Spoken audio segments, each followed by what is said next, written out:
മുഖ്യമന്ത്രി ഉമ്മൻചാണ്ടി തെരഞ്ഞെടുപ്പ് ചട്ടം ലംഘിച്ചതായി തെരഞ്ഞെടുപ്പ് കമ്മീഷന് പരാതി. കോഴിക്കോട് നടത്തിയ ജനകീയ സംവാദം തെരഞ്ഞെടുപ്പ് ചട്ടങ്ങളുടെ ലംഘനമാണെന്ന് ചൂണ്ടിക്കാട്ടി സിപിഐഎം ജില്ലാ നേതൃത്വമാണ് പരാതി നൽകിയത്. തദ്ദേശ സ്വയംഭരണ തിരഞ്ഞെടുപ്പ് പ്രചരണാർത്ഥം കോഴിക്കോട് സംഘടിപ്പിക്കപ്പെട്ട ജനകീയ സംവാദ പരിപാടിയിൽ മുഖ്യമന്ത്രി തിരഞ്ഞെടുപ്പ് ചട്ടം ലംഘിച്ചുവെന്നാണ് സിപിഐഎമ്മിന്റെ പരാതി. ജനകീയ സംവാദം എന്ന പേരിൽ ജനസമ്പർക്ക പരിപാടി സംഘടിപ്പിച്ച് അപേക്ഷകൾ സ്വീകരിച്ച് മുഖ്യമന്ത്രി വാഗ്ദാനങ്ങൾ നൽകിയെന്നാണ് പരാതി.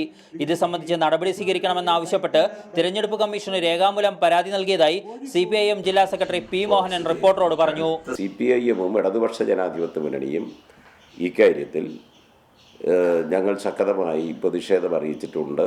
അതുപോലെ തന്നെ തെരഞ്ഞെടുപ്പ് കമ്മീഷൻ ഇതിലിടപെടണമെന്നും മുഖ്യമന്ത്രിയുടെ ഈ നിയമവിരുദ്ധമായ നടപടി സംബന്ധിച്ച് ശക്തമായ നിലപാട് സ്വീകരിക്കണമെന്ന് ഞങ്ങൾ ആവശ്യപ്പെട്ടിട്ടുണ്ട്. തെരഞ്ഞെടുപ്പ് കമ്മീഷന് രേഖാമൂലമുള്ള പരാതിയും ഞങ്ങൾ ഇന്ന് സമർപ്പിക്കുന്നുണ്ട്. തൊഴിൽ കൊടുക്കാമെന്ന് മുഖ്യമന്ത്രി ഉറപ്പു നൽകിയതടക്കം ചൂണ്ടിക്കാട്ടിയാണ് സിപിഐഎമ്മിന്റെ പരാതി. അപേക്ഷകൾ സ്വീകരിച്ച ശേഷം നടപടി സ്വീകരിക്കുമെന്ന് ഉറപ്പു നൽകിയതും തിരഞ്ഞെടുപ്പ് ചട്ടങ്ങളുടെ നഗ്നമായ ലംഘനമാണെന്നാണ് സിപിഐഎം ആരോപണം. റിപ്പോർട്ടർ, കോഴിക്കോട്.